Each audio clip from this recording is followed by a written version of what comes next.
सुबह 8 बजे, सुबह 10 बजे, दोपहर 2 बजे, अरे कितने भी बजे।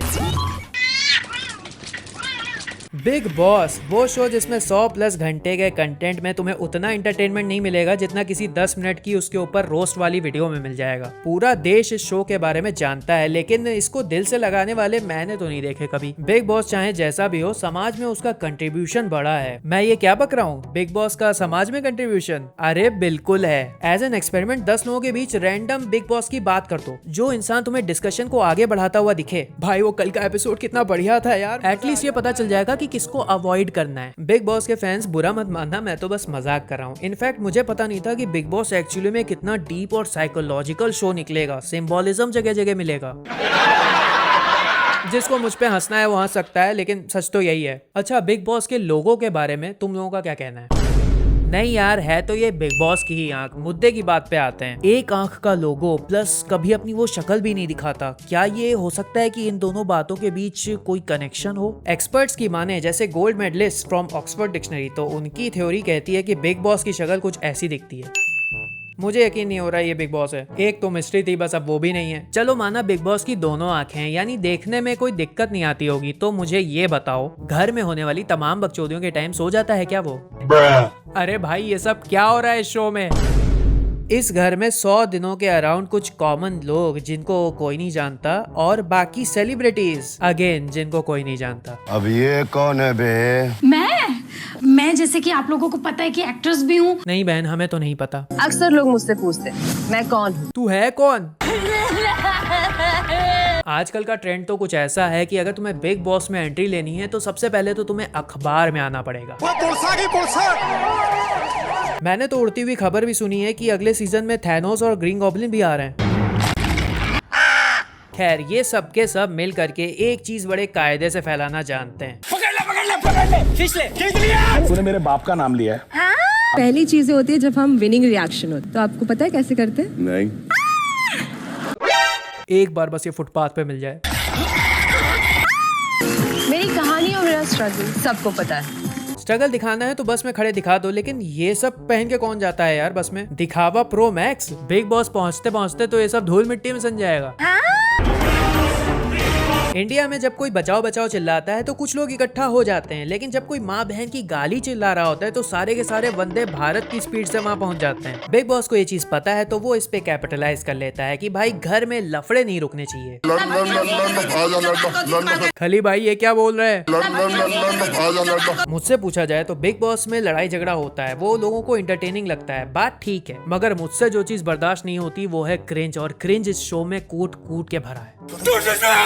हल्क को भी कभी इतना गुस्सा नहीं आया होगा। अरे ऐसा भी क्या हो गया?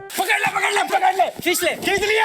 अभी तक तुम्हें मेरी बातों से ये इंप्रेशन मिला होगा कि मैं क्रिंज टॉलरेट नहीं कर पाता, तो एज अ सरप्राइज मैं तुम्हें ये एनिमे रिकमेंड करना चाहता हूँ। इवन दो इस एनिमे का main character is a cringe lord, there are two sides. Re Zero की एनिमे इज इनक्रेडिबल और उसका मेन कैरेक्टर इज इनसफरेबल। इन दोनों कॉन्ट्रडिक्टिंग स्टेटमेंट को जब मैं इस एनिमे के कॉन्टेक्स्ट में तुमको बताऊंगा तब तुम्हें भी रियलाइज हो जाएगा the genius of this anime. Re Zero और उसके जैसी अनगिनत इसेकाई स्टोरीज पहले एपिसोड से दूसरे फैंटेसी वर्ल्ड में शिफ्ट हो जाती हैं, और फैंटेसी से वी कैन ऑल अज्यूम कि अब तो हीरो की लॉटरी निकल गई है। जिन जिन चीजों के उसने पिछली जिंदगी में सिर्फ सपने देखे थे, अब ये दुनिया उसकी हर इच्छाओं को थाली में परोस के दे रही है। अब अपनी पुरानी झंड सी जिंदगी को भूल के इस नई दुनिया में चौड़ से घूमते हैं। कुछ में मेन कैरेक्टर और उसकी टीम वाले इतने ताकतवर हो जाते हैं कि विलेंस की जॉब खतरे में पड़ जाती है कि अगर विलन पद से संन्यास नहीं लिया तो मंदिर के घंटे वाला हाल हो जाएगा। किसी भी विलन का इंटरव्यू ले लो, हर कोई यही कहेगा कि प्लीज कुछ भी करके हमें रीज़ीरो के वर्ल्ड में भेज दो। Now Re Zero is a unique one, क्योंकि वहाँ हीरोपंती कम और विलनपंती ज्यादा होती है। अपने मेन कैरेक्टर की सारी इच्छाएं पूरी होना तो दूर की बात है, एक दिन किसी से बिना जलील हुए बिता लेता है ना तो उसको बाहर जाके चेक करना पड़ता है कि सूरज आज उल्टी तरफ से तो नहीं निकला। हर सुबह रोने वाला नाम है सुबारू। सुबारू की ताकत और एबिलिटीज 0, तो कम से कम सुबारू के अंदर चार्म या रिजी हो, लेकिन वो भी नहीं है। डोरेमोन में वो अक्सर दिखाई देता है और हमेशा नोबिता के रिजल्ट में। This is Subaru.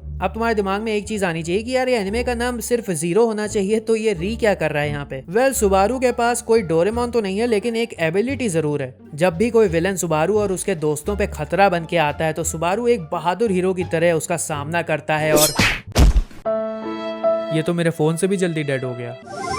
दोबारा उठ जाता है, उसकी जिंदगी फिर से शुरू हो जाती है। Round 2, fight. दोबारा मरने के लिए, फिर से मरने के लिए। मरते मरते उसे कब का पता चल चुका होता है कि अरे ये है वो एबिलिटी।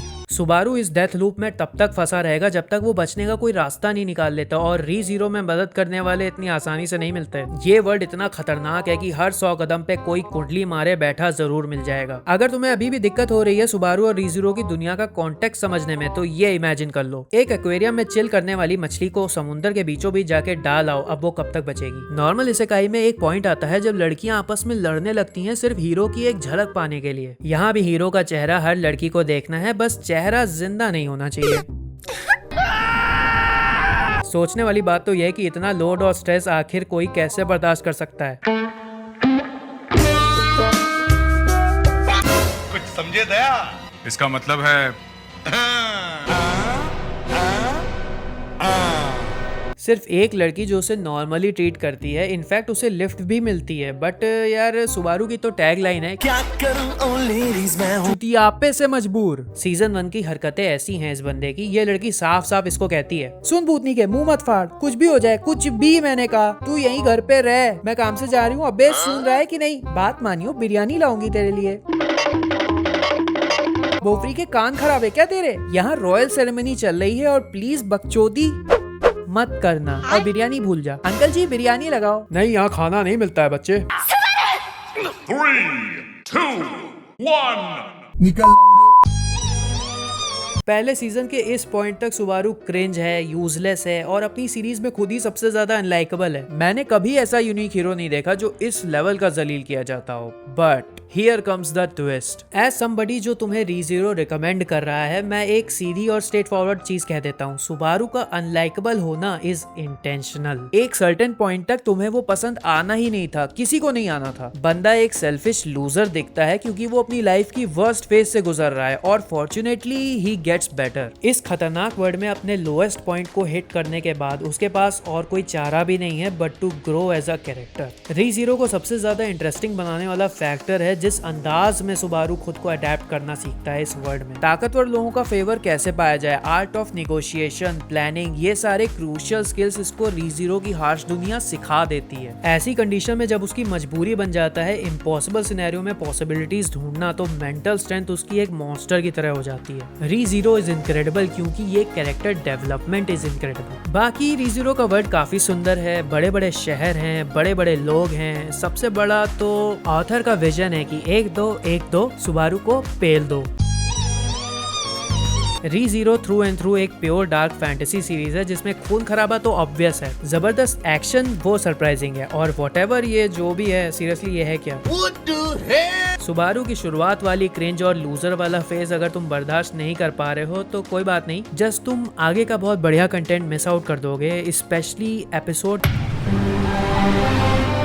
जिसको देखने के बाद I had my jaw dropped. उसका म्यूजिक प्लस डायरेक्शन प्लस वो अटर डिस्पेयर वाली vibe, it was such a remarkable experience and peak in every sense. Mysterious thriller और डार्क फैंटेसी की क्रेविंग जिसको भी हो रही है, उनकी क्रेविंग तो री जीरो शांत कर देगी। एंड फॉर ऑल अदर्स री zero is definitely worth checking out.